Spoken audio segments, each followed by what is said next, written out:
Welcome to the Florida Veterans for Common Sense meeting, and we usually move our meetings. We try to move them rather quickly, so we'll have our speaker up right away because I'm sure there'll be a lot of questions. And Dr. Dave Tomasko has over 30 years of experience in water quality assessments and the development of science-based natural resource plans in the Gulf of Mexico and international locations. For some reason, I thought that Dave had always worked with the Bay Estuary Program, but he tells me, no, that's wrong. He's worked in a lot of different places.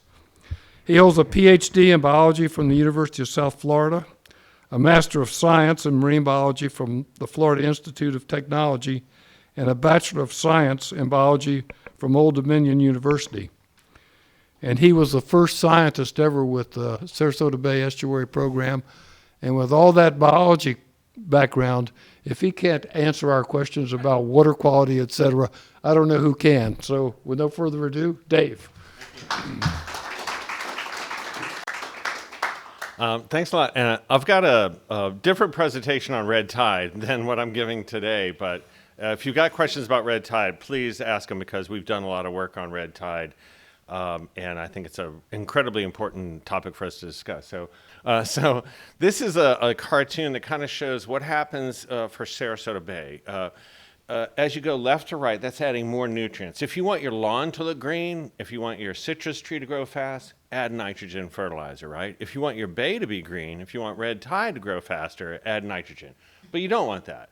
So managing Sarasota Bay is managing nutrient inputs and other things, assimilative capacity, which is where projects like what Damon does come into play. So Damon's putting more filter feeders in the bay, 100% in favor of it. In fact, we're looking to get 5 or 10 acres credit for what we're doing. But you also have to manage the inputs. You can't just get your way out of this with filter feeders alone. You have to reduce the pollutant inputs. So we and our colleagues measure everything on this graphic. So all the fish populations are sampled by the Florida Fish and Wildlife Conservation Commission. I think, Julie, you were a commissioner with the FWC. Yeah, there you go. The seagrasses are mapped every 2 years by the Water Management District. Sarasota County and Manatee County monitor the water quality on a monthly basis. And we use volunteers to go out there and measure the amount of macroalgae. So everything on that graphic is captured and quantified in some case. But the only thing you have to measure is the water column. So in the state of Florida, when you talk about a health report for like Biscayne Bay or the Florida Keys or something like that, it's only the water column. That's the only thing you have to. And that's not just, some guidance from Tallahassee. It's also from Washington, D.C. So EPA, DEP say that you can determine the health of a system simply by everything you capture in a water bottle. But that's just too simplistic. We have to capture all of this stuff. So we have a report card that has 4 different variables in it. It's got the nitrogen concentration in the water. It's got the chlorophyll concentration. Chlorophyll is a pigment used by every photosynthetic organism. So whether you're a tiny little algae floating around or whether you're a sequoia tree, you have chlorophyll. So it's a measure of how much algae is floating around in the water column, what we call phytoplankton. And then we measure also the amount of macroalgae, which is this kind of like tumbleweed stuff that grows. And that's not a part of how most people report on the health of their coastal systems, but that's an incredibly important part of quantifying how healthy Sarasota Bay is. And then we have the seagrass coverage. So we have this report card, and we color code the results because we talk to politicians. No, we color code the results because the numbers don't matter. What matters is the pattern, right? So blues and greens represent healthy conditions. Yellow is caution. Red is like stop what you're doing. Something's going wrong. So let's look at our report card results. And we have 5 different bay segments. And we don't compare Tomasko Bay against Blackburn Bay because they're not supposed to look alike. They were different from each other 100 years ago. We compare each bay segment against what it was like when it was a healthier bay segment. And we have water quality data that goes back to the 70s. We have seagrass maps that go back to the 80s, but we don't have macroalgae data until 2006. So we only go back to 2006. So we're comparing each bay segment against what it was like when it was a healthier system, with blues and greens representing healthy and then yellow is caution. So let's see what the report card looks like. There you go. So 2006 to 2012, this was a healthier bay. The water quality was better. Where we have data, we had less macroalgae, and we had about a 30% increase in seagrass coverage. So seagrass meadows are important. They're habitat for fish and crabs and shrimp. It's what sea turtles eat. It's what manatees eat. And we had a 30% increase. This was a healthy system. The next 7 years started to fall apart. And 2018 was about our worst year. That was our worst year for red tide, the worst red tide we've had in decades. It was also, it came after big releases from the Caloosahatchee River, which is a big source of the problems for red tide. And it was also the worst year for wastewater overflow. So 2018, having this horrible red tide, it's kind of like predictable. When you add all the nutrients that we added to the bay from our wastewater overflows and what happened a couple of months before that from Caloosahatchee River discharges because of all the water that came in from Hurricane Irma, dude, what else are you going to expect but this massive red tide? And that's what we had. But then you look at the next 7 years, and things were actually not bad everywhere. Tomasko Bay continues to be healthy. The upper part of the bay was bad in 2018, I think it was. Yeah, the big red tide. And the red tide was so bad in upper part of Sarasota Bay in 2018 that we lost probably about 90% of our fish population. We had underwater sensors that were put out by New College, and you can link to our website, and we actually have the recordings of what it sounded like underwater. If you've ever snorkeled in the water, you can hear all the snapping shrimp and the grunts. I mean, fish called grunts and snappers. All right, they make noise and drums. And so it's very noisy, but then during the red tide, just quiet. And then the next year, the fish populations come back. So it had devastating impacts on our fish populations, that red tide. But then the last couple of years, the water quality has been getting better. And so how we got from that bad water quality to this improving water quality was by understanding why we went from the reference period to the degraded time period. So why did we get bad in the first place allowed us to figure out how to get good again. So we think the biggest difference was loads of what we call dissolved inorganic nitrogen. So imagine that you've got like a kiddie pool full of water and you're trying to grow algae. And you've got another one, a kiddie pool full of algae, that you're trying to grow algae. And if you add a pound of nitrogen, but in one of them you add it in the form of like insect wings and pollen, and the other one is like Scott's Miracle-Gro, which one's going to grow faster? It's the inorganic nutrients. And that's what we focused on in 2021. And we said the difference between those two time periods is a 20% increase. So that was our pollutant load reduction goal, 20% reduction in dissolved inorganic nitrogen loads. We set it back in 2021. The cool thing is we've already met it. So the neat thing about this talk is what happened to the bay? How did we get it? And what happened to the bay after we achieved it? This is a little bit complicated, but I want more people to know about this. So because the guidance that we get from Tallahassee, from DC, doesn't match up with what we've done here. So if I'm going to take a sample of stormwater or a sample of wastewater, I'd take it in a water bottle, and then I filter that water bottle. And the amount of stuff that's captured on the outside of that filter paper would be like pollen or insect wings. That is nitrogen, but it's not going to be available for algae growth until that nitrogen becomes remineralized and becomes like an atom again, or at least a molecule. And so that's not really all that available. And then you have other stuff that flows through the filter paper, but it's still complex to like carbon and hydrogen. That's called dissolved organic nitrogen. And that's not readily available either. That may take a couple of days. It may take a couple of weeks. It may not become available at all. And then the other form is dissolved inorganic nitrogen. And that's what our focus was. So stormwater runoff. The typical approach to managing water quality is focusing on stormwater runoff because it's the biggest nutrient load. And it's the biggest nutrient load in Sarasota Bay. But we have not done as much on stormwater as we have on wastewater. And that doesn't mean stormwater is not important. It just means if you don't take care of wastewater first, your stormwater retrofits won't matter. So stormwater runoff has a lower dissolved inorganic nitrogen concentration, and it's just not as problematic as. So wastewater is going to be a much bigger problem. And so what we've met is we've met our load reduction goal for dissolved inorganic nitrogen by acting upon wastewater and doing stormwater, but not just stormwater alone. Although the regulatory guidance says all forms of nitrogen are equally problematic, atmospheric deposition, stormwater, wastewater, they're all equal. That's not really true. We call it the animal farm, or no one calls it the animal farm paradigm. I call it that. I think it's cool, but no one else gets it. So you remember the pigs, and it was like all animals are equal, and then the sign changed and it says all animals are equal, but some animals are more equal than others? That's kind of like what's going on. Nitrogen loads from wastewater are more problematic. And so we've determined that early on. So we basically said, we're going to focus on where the inorganic nitrogen loads come from. And so we've actually done huge stormwater retrofit projects with our partners from the city of Sarasota. Bobby Jones Golf Course treats like 5,000 acres of urban stormwater runoff. But if that's all we did, we wouldn't have had the results we've gotten. So we're focusing on where do we get the biggest bang for our buck on projects. So the neat thing is a model tells us that there are 20% reduction is 12 tons, and there are 3 times that amount in controllable nutrient sources. So in other words, if our target was unattainable, like if our target was 50 tons and we can only control 30, then we're never going to get better.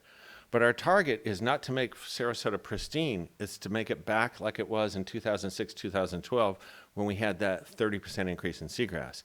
So our target is 12 tons, and we actually have controllable loads that are 3 times that amount. And the good news is, acting on those 2 loads, we've already met our load reduction target. So that's the cool part about the rest of this talk is like, what happened to the bay after we met this load reduction target? And we're the only place in Florida that has met its pollutant load reduction target in the last couple of decades. Last time this happened in Tampa Bay was a long time ago. And last time this happened in Sarasota Bay was back in the 1990s. So no one else has actually got the good news that we're going to be seeing right here. This is lower bay. So this is the nitrogen loads into the lower bay, and we have the 3 periods. Man, that's the Ukrainian flag, by the way. So the light blue, light blue, and then yellow, and then purple. So the yellow is degraded, the light blue is like the reference period, and then the purple is the most recent. And what we show there is like they were about 50% higher for a couple of years. And the worst year there, I think, is at 2018. So 2018, guess what our worst year for red tide was? 2018. Why do we have such a high load? Bee Ridge Wastewater Treatment Plant.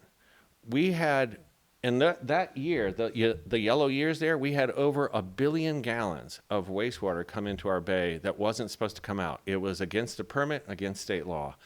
And that happened, and most of that was driven by Bee Ridge Wastewater Treatment Plant. We had 5 events of over 100 million gallons worth of discharges, and we had 3 more than 200, 1 billion gallons, which is a huge amount, but it's also a small percentage because that was less than 5% of all the wastewater that was treated in this region over that time period. So one of the things that's happening is 1 billion gallons set us back about 20 years in recovery, but that 1 billion gallons wasn't because everything was falling apart. They did a great job with like 95% of the wastewater, but that 5% that they couldn't control was enough to set us back about 20 years. This is the upper bay, and the upper bay was where we had the epicenter of the worst red tide. And the upper bay nitrogen load reduction is mostly due to Manatee County's Southwest Water Reclamation Facility upgrading their wastewater treatment systems. So the big improvements we're seeing in the lower bay and the upper bay are driven by wastewater upgrades. And we're doing more than wastewater upgrades, but the big heavy lift was wastewater upgrades. And this is kind of neat because in most of Florida, reclaimed water is viewed as having no impact. So in other words, if I take effluent and I just put it out onto a golf course, I put it out in a waterfront neighborhood, whatever, it's fine, it's good. And it's not.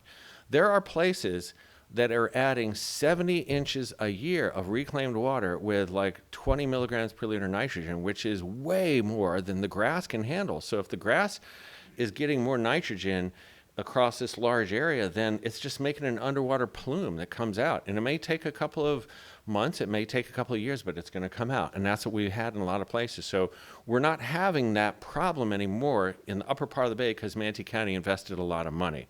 So let's see what happened to our water quality after we met these load reductions. So this is a plot that shows how much algae is growing in Sarasota Bay, and then the 3 lower bay segments, Roberts Bay, Little Sarasota Bay, Blackburn Bay. It's a 50% decline over time period. Depends on where you were when the worst water quality was. But this isn't driven by drought because look at the last year there. That's 2022. What do we have in 2022? We had Ian. We had Hurricane Ian. And yet look how much better our water quality was in the last part of this record. And this isn't our data assessment. This is DEP's independent assessment of water quality. This water quality improvement is not seen anywhere else in Florida right now.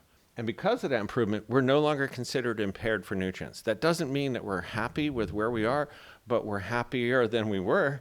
And our water quality is now the best it's been at any time in the last 10, 15 years. And this is something we're really proud of. And we're very happy that it's turned out this way. And this is why it happened. This is $300 million worth of infrastructure. So we do habitat restoration. We do projects like the Fish Preserve up in Cortez and the Bobby Jones project. But the biggest dollar, items here is, number one, the Bee Ridge wastewater treatment plant upgrade. That is the largest, most expensive capital improvement project in Sarasota County's history, and it's moving forward very rapidly. And it is an AWT plant, which means it will remove 90% of the nitrogen, and it won't have a surface discharge. So it'll be better than the city of Tampa, better than any AWT plant in the Tampa Bay watershed. It'll be nutrient removal to like a 90% removal, and then it'll be reclaimed and it won't have a surface discharge. The city of Sarasota has also obligated themselves over the next 5 years to get rid of their surface discharge, even though they don't have to. By state law, because it's nutrient removal technology, they can continue to discharge, but we're trying to get them out of the bay, and that'll be a further improvement. The second biggest item is Manatee County's wastewater upgrade, and then we have combined 6,000 acres of our watershed have been retrofitted with stormwater. So if you've ever been to Bobby Jones, or if you've never been to Bobby Jones, go out there. It's cool. It's a beautiful nature park. It's also a stormwater treatment system that treats like 5,000 acres of a watershed that wasn't treated before. And then we've done a bunch of habitat restoration projects as well. So I don't know if you guys can see this that well. Is the lights okay? Can you see the difference between those two pictures? Okay, well, there you go. So this is a part of the upper bay, and I'm going to show you 4 pictures, and they're the same part of the upper part of Sarasota Bay, just south and east of Longboat Pass. And you see this darker signature there? Those are seagrass meadows, underwater seagrass meadows. They're the things that fish and crab and shrimp like hide in. This is what manatees feed on. This is what sea turtles come in, green sea turtles, and eat. And at the end of the reference period, look how beautiful that was. Most of that is covered with seagrass. And then the picture on the right is at the end of the degraded period. And look how different those pictures are. The seagrass meadows were gone. That's over 1,000 acres of seagrass disappeared because of poor water quality.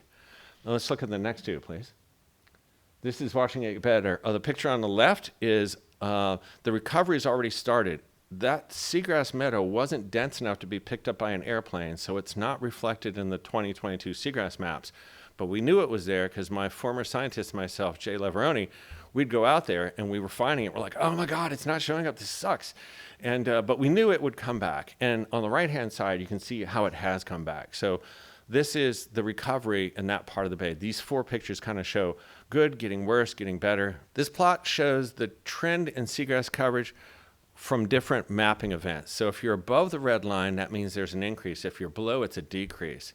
The first mapping event was in 88, the second was in 94, and so I think it shows about a 7% increase in 94. So there's 7% increase compared to the prior mapping effort.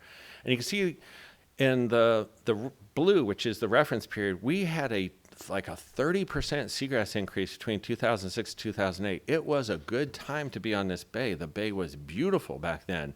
And then it kind of bounced down and it stayed stable, but it was still pretty good. And then in that yellow period, it started to like have a slight increase, then it went to a slight decrease, then it went to a stronger decrease, and then it ended up in 2020, we had a 20% decline. And there's a little bit of a time lag. It takes a while for the seagrasses to come back, and it takes a while for them to go away. But that 2020 20% loss is a function of what happened in the years before that. But then notice the next year, 2022, we're not continuing to nosedive. So we're not like the Indian River Lagoon was like 10, 15 years ago when it just started to collapse. They lost 95% of their seagrass coverage. And that's where all the starving manatees are basically centered, is Indian River Lagoon and Brevard County. But then this last one, the numbers are out, but I can't give them, but I can give you the percent. So it's 19% increase.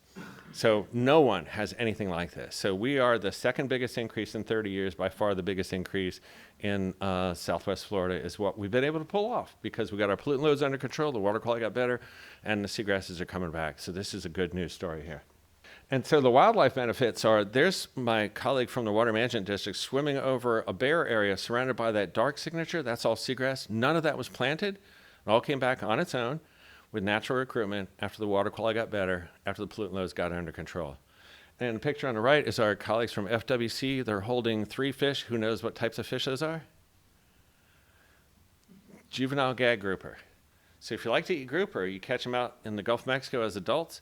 But when they're young, they're in places like Sarasota Bay and Tampa Bay in grass beds. So we're gaining a lot of habitat. I won't tell you the acreage number, but you can figure it out if you know the math. We're going to have about 80 million more fish in the bay because of the actions that have taken place. When you take the acreage of seagrass, multiply by the average number of fish per acre, it's 80 million more fish in the bay. So we're creating a better habitat for Sarasota Bay. We're creating a better habitat for the offshore Gulf fisheries as well. So kind of a success story, but we're still not back to where we want to be in 2016. We just stopped the nosedive, and we're now moving back towards a recovering system. But the problem is, it's kind of like now we're facing this other issue, which is maybe a lot more difficult, which is climate change. So whether, Washington, D.C. or Tallahassee wants to say the word, it doesn't matter. It's happening. FAU poll said 90% of Floridians believe the climate is changing. Where it breaks down is what role humans play in it and what are we going to do about it. But 90% of Floridians know that the climate is changing, and they're right. It is changing. It's almost as many as the number of climate scientists who think the climate is changing. And it's changing, and it is. It's getting warmer, and we're going to show you a little bit of data about that. This is a great data set. It's 120 years of air temperature data from Sarasota, and what they did is they took the average temperature for each month of the year over the 20th century. So what is the average of the 100 Januaries from 1901 to the year 2000, and then every year is compared against that average. And if you're exactly the average, then it's a clear box. If you're cooler, it's a light blue becoming darker blue. And if you're warmer, it's yellow turning brown. And you can see that in the first 100 years, it's a mixture of like temperatures, right? It's blues and yellows and browns and clears. But in the last 20 years, it's mostly yellows and browns because it is getting warmer. We used to start off August days in the 60s. Every once in a while, not all the time. We haven't had a single hour of a single day in August over 20 years where it's been cooler than 70 degrees. And we used to start our August days in the 60s. So here's another thing. How many people have lived in Florida like 30 years or so? So you remember the sheets that you would put out on your landscaping to protect your plants and everything like that? When's the last time you did that? 2004. Yeah. That's the thing. We used to average, for 100 years, we averaged 2 to 3 days per year in Sarasota where we had freezing temperatures. We've had like 3 in the last 20 years. And so when people freak out, like, oh my God, it's like 40s. It used to get into the 20s on a regular basis every single year, and it doesn't do that. That's what greenhouse gases do. They keep it from getting cold. And that's what's happening to our air temperature. Sea level rise. So this is a little bit complicated, but like 20,000 years ago, the Gulf of Mexico was, how much lower do you think it was 20,000 years ago? Take a guess. 300 feet, exactly. Dude, there you go. That's scary. 300 years. What's that? Oh, there you go. But most people don't know that. And sea level has always been rising, but the vast majority of that occurred, that rapid rate occurred between 20,000 and 5,000 years ago. For the last 5,000 years, the average has been about an inch a decade. And we're now at 3 inches a decade. Our tidal range is about 18 inches. And what that means is in the year 2055, the average sea level will be what today's high tide is, and high tide will be 9 inches stacked on top of that. That's at least what's going to happen. So this isn't a matter of like 6 feet of water. This is basically your storm drains won't be able to convey rainwater when it rains on a high tide. And this is already happening in Longboat Key Village. It's already happening in St. Armand Circle. It's already happening in a bunch of locations. And I think, Jack, we were out there measuring some of these places. The first thing that's going to happen is your storm drains are going to be submerged, and they won't be able to not move any water, but they're not going to be able to move water very effectively. So your worst flooding is going to be when it rains on a high tide. Yes, sir? Are there going to be any grouper in the storm drain? There will be oysters in them. and actually, this is one of the things. You can go to a lot of places, and you can see storm drains, and they're filled with oysters. And people wonder, like, why did they build it that low? They didn't. The water's just come up that much. It's come up 6 inches. And an inch a decade is probably what we've had for 5,000 years. And we were just talking about it earlier. The oldest civilizations on this planet were 5,000 years old. I mean, cuneiform, Mesopotamia, the Sumerians, that's it. So humans have lived on this planet with a higher rate of sea level rise, but we haven't had civilization. We've had civilization with an inch a decade. Now we're having 3 times that rate. This is kind of cool.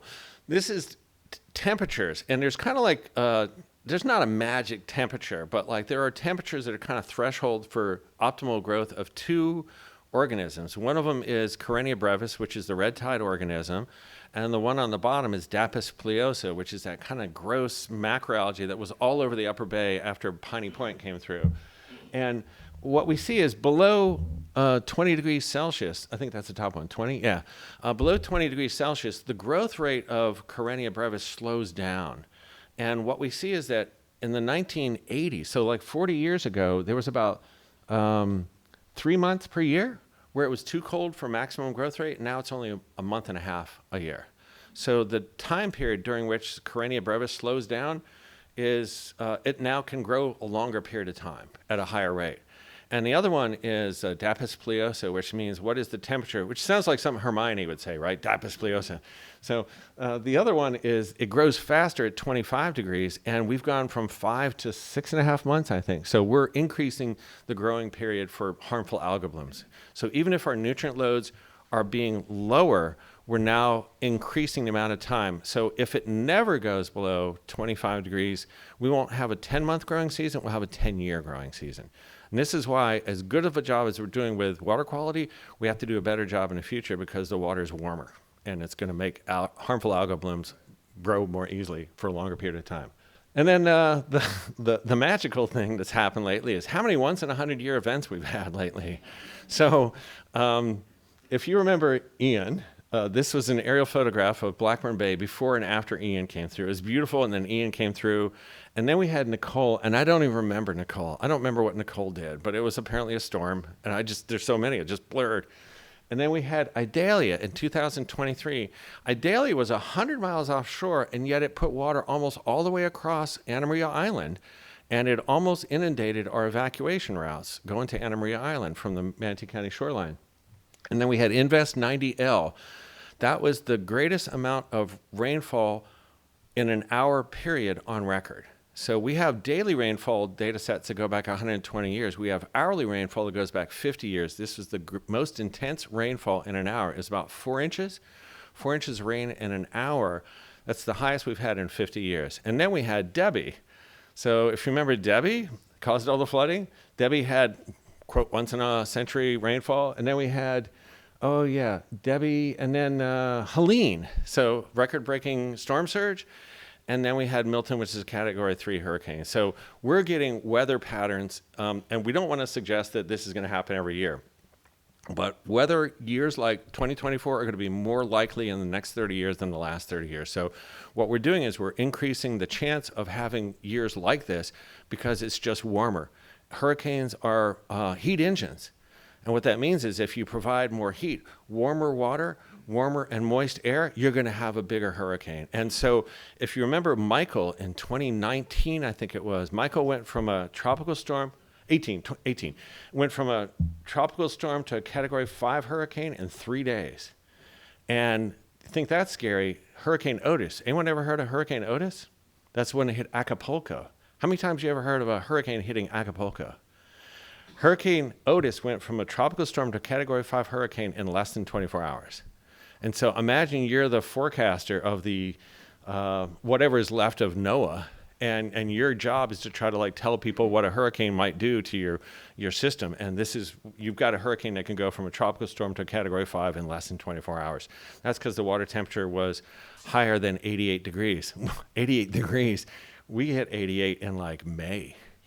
So this is not a good thing. But the way we look at it is we can't do enough locally to change CO2 contributions into the atmosphere. But what we can do is we can reduce the nitrogen contributions into our water. A cleaner bay is going to be a more resilient bay, and that's as good as we can be. So our goal is to make us as resilient as possible by being as clean as possible so that we can bounce back, because as bad as 2024 was for hurricanes, if you've been out on the bay lately, it doesn't look bad at all. It looks actually pretty damn good. And that's because we've spent so much money to get our pollutant loads under control that the water quality is responding as we would hope it would. I think that's it. So if you want more information, follow us, sarasotobay.org. We're on social media at LinkedIn, Facebook, and Instagram.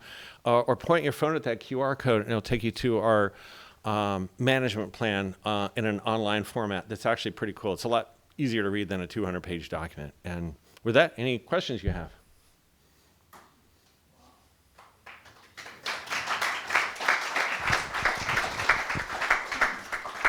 Thanks, Dave. That was terrific. We'll start out with a question that we got from the internet. Uh-oh. And it's a little long, so bear with me. With a simple signature, the Gulf of America was created and a golden era promised. How can the lifeless, jobless, dead zone growing in the Gulf and our own red tide disappear to repopulate an abundant gold zone in the Gulf of America. To create an era of fishery gold, can it be a simple signature? I don't know how to answer that. It's been the Gulf of Mexico for 400 years. That's what I call it. I mean, you know, the red tide is, there's like two schools of thoughts that are like everything. It's like, there's one school of thought is like, well, the conquistadors talked about red tide. It's got to be a natural phenomenon. And then you've got this other group that says, oh, no, it's red tide, it's pollution. And the answer is it's in between, you know. So red tide organisms been around for like way before humans were here. But we are making red tides worse, without a doubt. And we're making red tides worse in large part by what comes out of the Caloosahatchee River. And we've got a paper on that. If you visit our website, go to the technical library, we got a 2024 paper. We make red tides more intense, larger, and longer lasting by nutrient loads coming out of the Caloosahatchee River. And if we can get those loads under control, we can have smaller red tides that are less intense and won't last as long. But what we need to do is we need to get the plumbing right, because no one wants those discharges to come out to the left and the right, to the Caloosahatchee and the St. Lucie, but they've got nowhere else to go because you can't send it to the south because it's too dirty. If you sent all that Lake Okeechobee water into the Everglades, you turn into giant cattail marsh and you destroy the Everglades.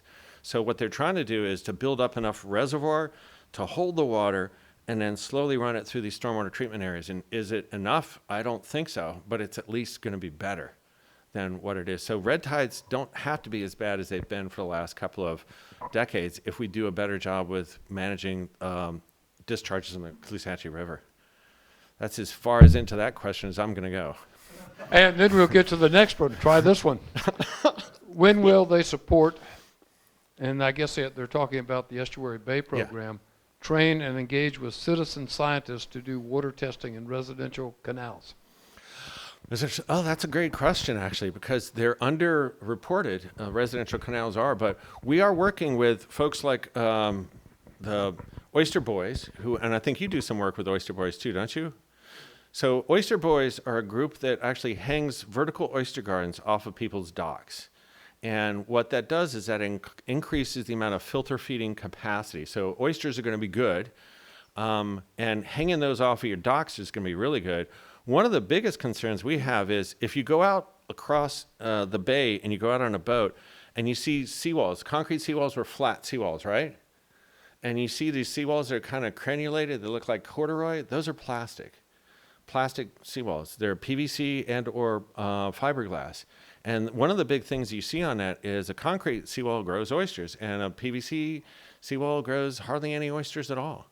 So in a lot of our canals, the only habitat we have is those seawalls, and as they get turned into plastic, we're losing the oyster reefs. One of the biggest oyster reef habitats we probably have is our concrete seawalls, and now we're losing them. So we have to do other things. So we have a project with the town of Longboat Key to put in these things called mangrove panels, something like that. It's a concrete thing that goes on the outside of your plastic seawall to allow oysters to grow again. So visit our website, and Longboat Key, when we actually get this project going, we're gonna take 300 feet of fiberglass seawall, and we're gonna put these concrete panels on the outside to create more habitat for oysters.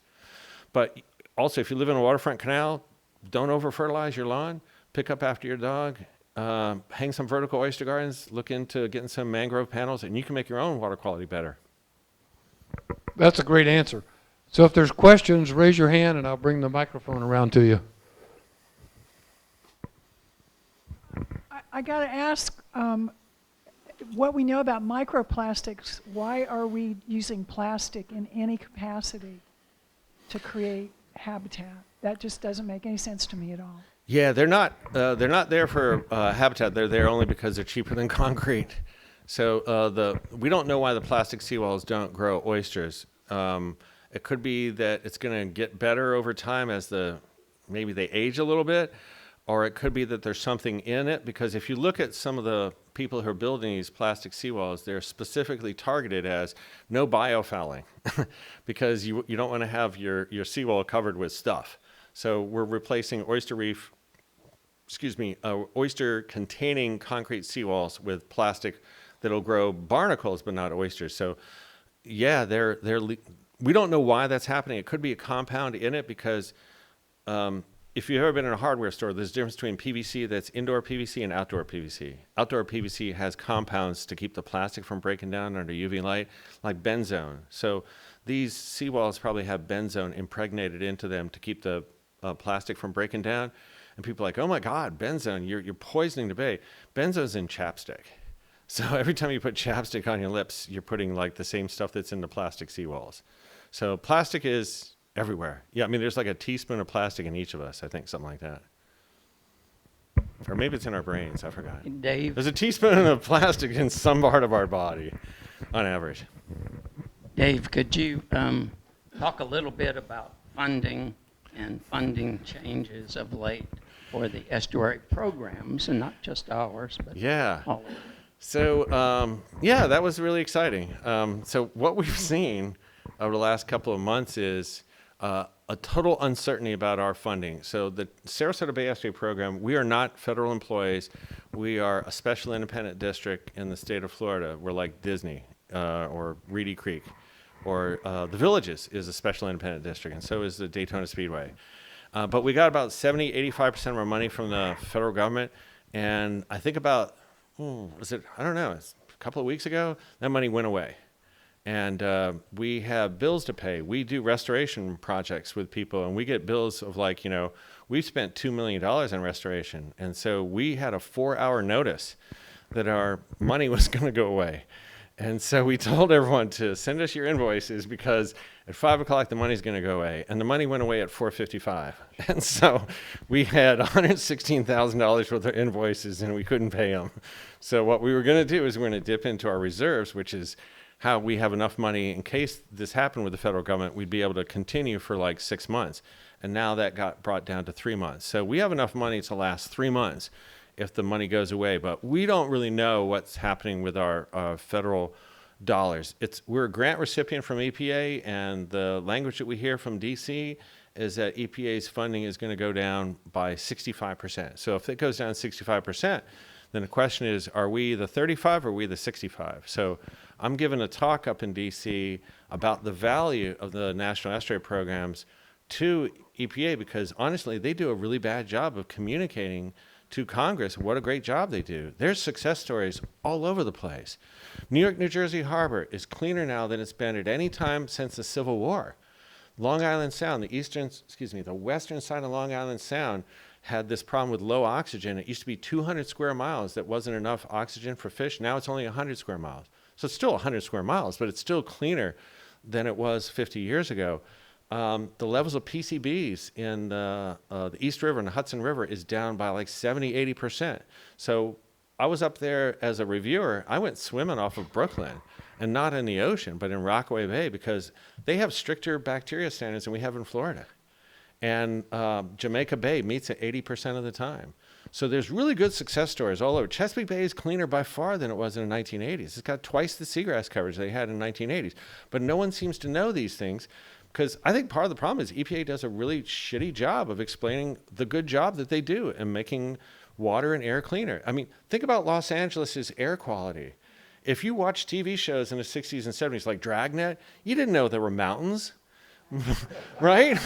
But then you see a picture of Los Angeles and you're like, oh my God, everyone thinks it's Denver. No, it's the San Gabriel Mountains. There's snow-capped mountains to the east of Los Angeles. You just never could see them in the 60s and 70s. And that is a great success story. I grew up in Alexandria.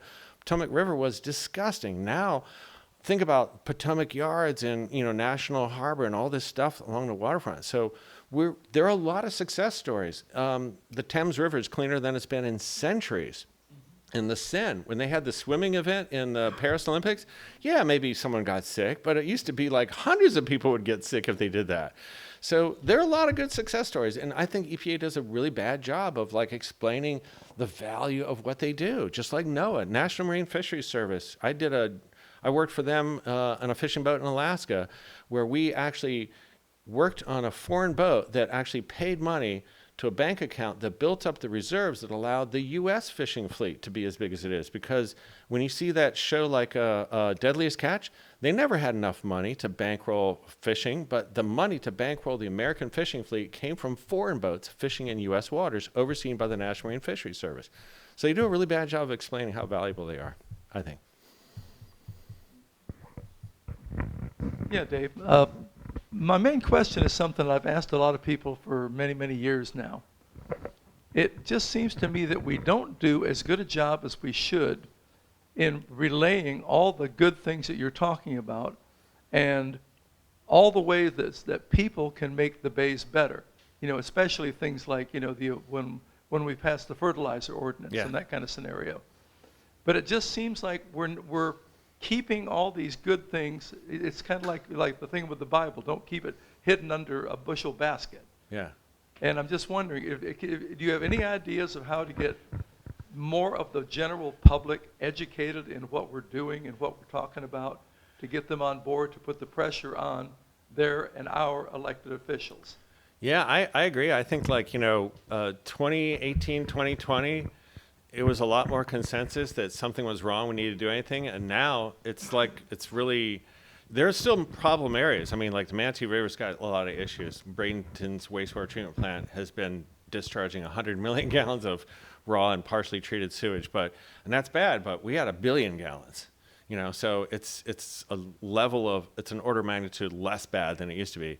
I think that's just how humans work. You know, everyone, you know, pays attention to things when they're bad and it kind of slips when they're better, you know, and like how many people would believe that the murder rate in New York City is down 80% from 40 years ago?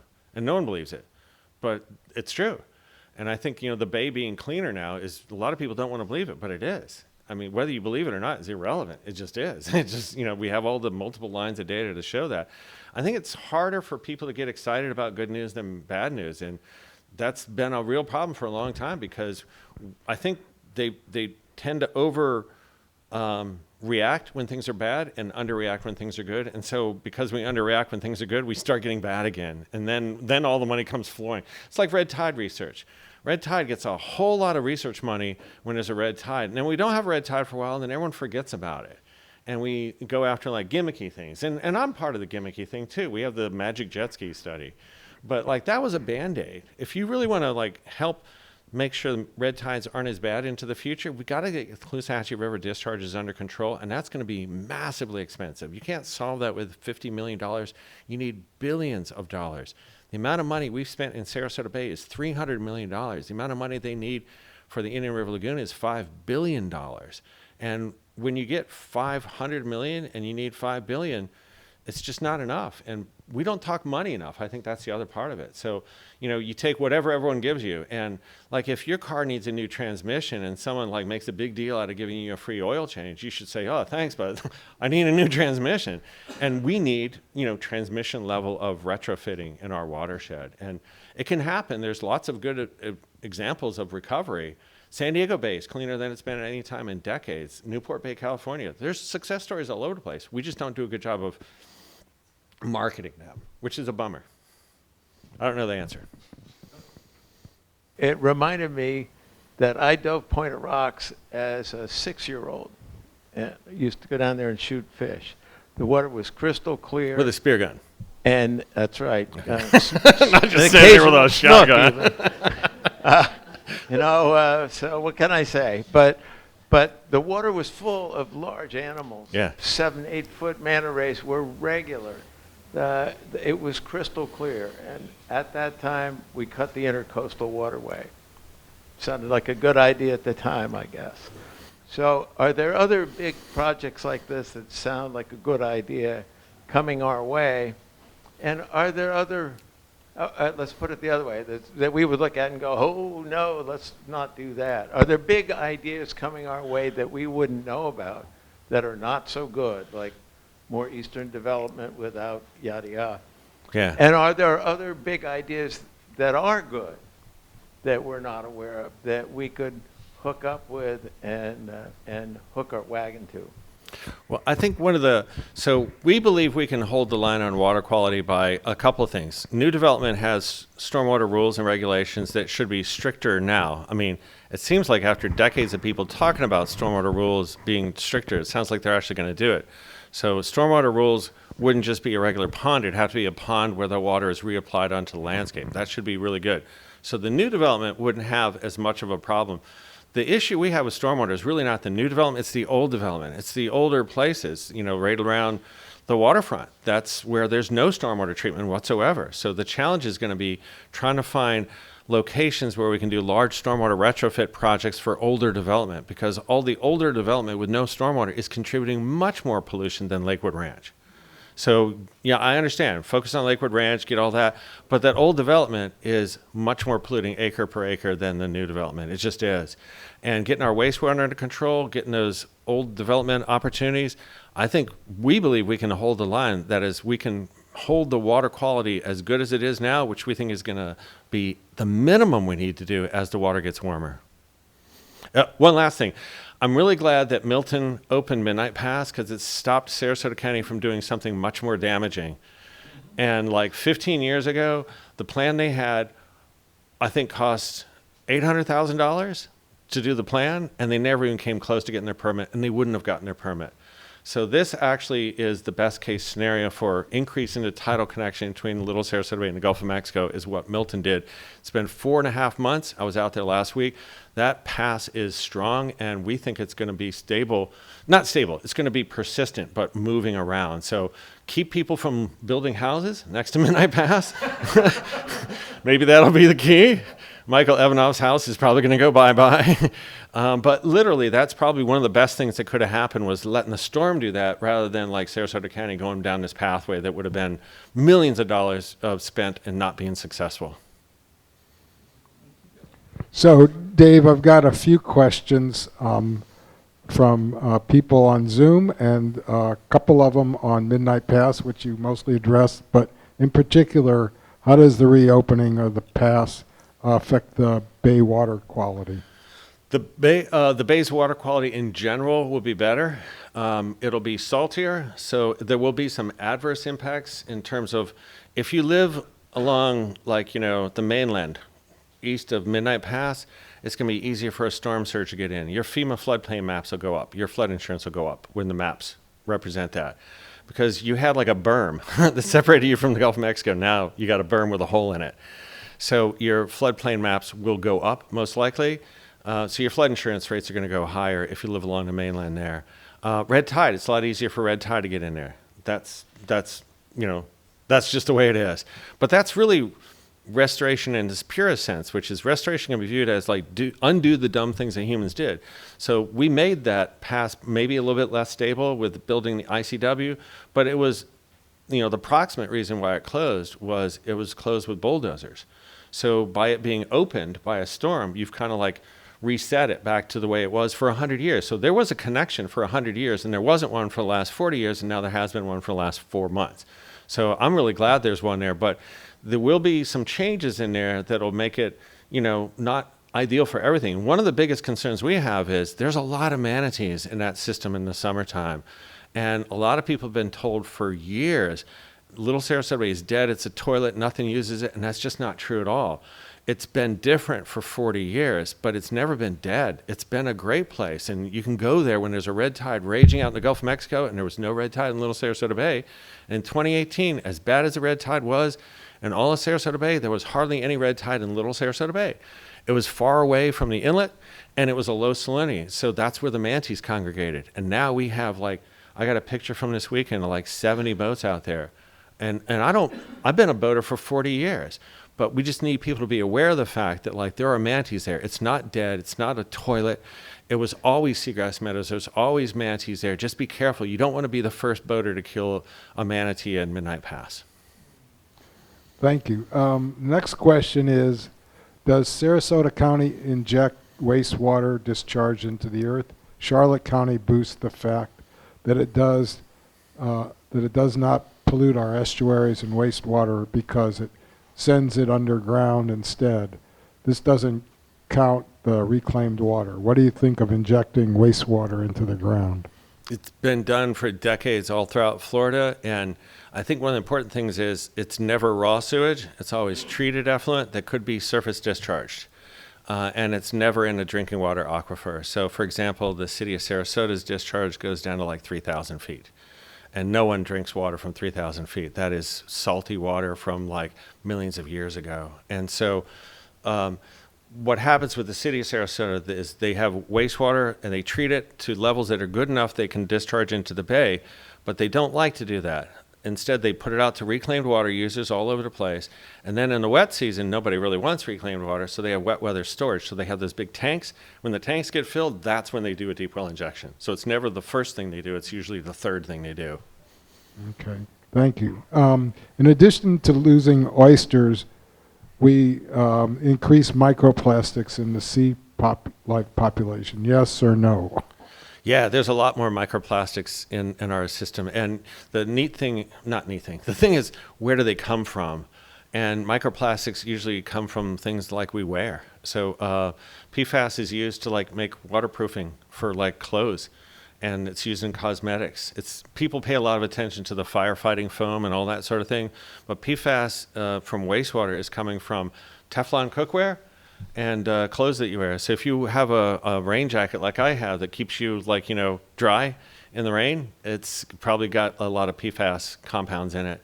And cookware, nonstick Teflon cookware, when it starts to like not be nonstick anymore, why is that? Because that material is now moving out into your waste stream. And so that's one reason why reclaimed water is better than surface discharge, because there is some capacity of the soils to break down that material. So like pharmaceuticals, you've seen about the fish with Prozac in it. So like a surface discharge of pharmaceuticals means there's no ability of the soil microbes to break down that stuff. So if you take your wastewater, you treat it to high levels, and then you put it out in ballparks and soccer fields and things like that, kids aren't going to experience that because it's down in the ground, but there are soil microbes that can break down pharmaceuticals. And so more reclaimed water is a really good idea for a lot of reasons. So of the 800 billionaires, are any aware of what you're doing? And do any of our senators and congressmen help to support your work? We've got a good relationship with